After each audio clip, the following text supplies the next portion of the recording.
Welcome to Luca and Miguel. Enjoy the video. In this video, I will explain how to notarize your car title in North Carolina. This process is crucial for legally transferring vehicle ownership. We'll cover preparing your documents, finding a notary, and understanding the steps involved. Following these guidelines ensures a smooth and valid title transfer. It's a straightforward procedure once you know the requirements, typically taking only a few minutes with the notary. Before visiting a notary, gather your essential documents. You must bring the original car title, and it is critical that you do not sign it beforehand. Also, have a current, government-issued photo identification ready, such as a driver's license or passport. If multiple owners are involved, all individuals listed on the title must be present with their identification.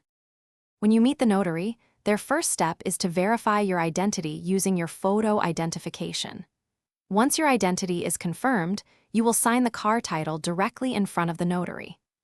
After witnessing your signature, the notary will then complete their portion of the document, which includes adding their signature, seal, and commission expiration date, making the title legally notarized. Once your car title is properly notarized, it is ready for the next steps in the vehicle transfer process. You will need to submit the notarized title to the North Carolina Division of Motor Vehicles, or DMV. Be prepared to pay any applicable sales tax, registration fees, and title transfer fees. Completing these final steps ensures the vehicle ownership is legally and officially transferred to the new owner. Thanks for watching and please subscribe. It's the best investment you'll ever make.